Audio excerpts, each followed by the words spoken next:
السلام علیکم ورحمت الله وبرکاتو. قدرمنو په نوې ویډیو کې به زه تاسو ته راوښیم یو داسې والټ چې په هغې کې تاسو خپل هر څه بالکل فټ ساتلی شئ د هر شا نه. مطلب د چا به ستاسو په موبایل کې شک هم نه راځي چې آیا د سره داسې یو ځای شته چې هغې کې د خپل پرسنل عکسونه ویډیوګانې یا بل څه زموږ نه فټ ساتلی شي.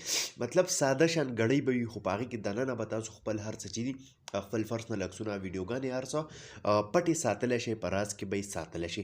نو قدرمنو د دغه اپلیکیشن مکمل استعمال درته راښایم په نننۍ ویډیو کې. نو ویډیو را سره تر اخره وګورئ، ویډیو سکپ کوئ مه، خو دې نه مخکې ایډوکیشن راز دی که تر اوسه پورې تاسو زموږ ټیکنیکل پښتو یوټیوب چینل نه سبسکرایب کړی، دا سبسکرایب کې خوا کې د غنټۍ نشان هم کلیک کړئ چې زموږ نوي ویډیوز تاسو ته په وخت باندې در رسي. دې لپاره به تاسو ته د یو اپلیکیشن پکار وي.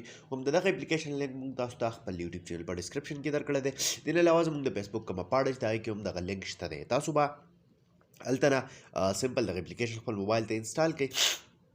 کله هم چې دغه اپلیکیشن تاسو خپل موبایل ته انسټال کړئ، تاسو یې کولاو کړئ، تاسو ته به داسې شان یو انټرفیس راشي. لیټ سټارټ یو آپشن به راواخلي. نو دلته کې که تاسو وګورئ سمپل یو ګړۍ تاسو ته ښکاري، په دې کې به تاسو خپل پاسورډ دلته کې برابر کړئ. ټیک ده، څنګه به یې برابر کړئ؟ دا کومه غټه ستنه چې دلته چې اوس تاسو کوم پاسورډ برابرول غواړئ، نو دا به هلته کې له تاسو بوځئ، په دې من بټن باندې به کلیک واخلئ. په دې چې کله تاسو کلیک واخلئ نو دا ستاسو پاسورډ شو. اوس دا وګورئ تاسو کله چې بیا دا تاسو کولاوئ نو سمپل دا وګورئ، اوس په 12 باندې زما دا پاسورډ دی. هغه پاسورډ ما کولاو کو دې ځای نه الاو او ټول فرمیشن دې له تاسو څه کوئ ورکوئ. صحیح ده، دغه فرمیشن وغیره چې دې له ورکوئ دې ځای کې بیا تاسو سیکیورټي کوېسچن هم دې له برابرولی شئ. خو که دغه نه برابروئ نو هېڅ خبره هم نشته. اوس دې ځای کې تاسو به خپل عکسونه څنګه ساتئ، جمع نشان تاسو ته راکوئ. ویډیو ته هم دغه کولی شي یا نور فایلز فولډر پکې جوړولی شي ښه باقاعده.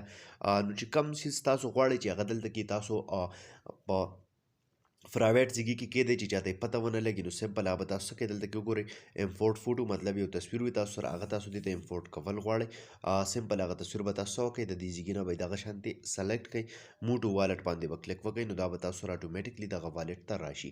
هم په دغه طریقه ویډیوز هم تاسو راوستلی شئ، په دې ځای کې څه کولی شئ، اډ کولی شئ. دا وګورئ دلته کې ویډیوز دپاره ادر فولډر هر څه چې دی هغه شته دی، آډیو ورته هم راوستلی شئ. او که تاسو وګورئ نو تاسو ته به چاته پته هم نه لګي، که څوک ووایي چې دا به عام کلاک دی، مطلب ګړۍ ده. دا وګورئ دلته کې تاسو ته به عام دا ټایم ښایي، الارم پکې سیټ کولی شئ، ډیټ درته هم ښایي په دې ځای کې. خو نه، دا بالکل تاسو والټ دی، دا به تاسو استعمالوئ څنګه، همدغه شانتې په دې منځ به کلیک وکړئ، بیا به دغه خپل پاسورډ ورکړئ.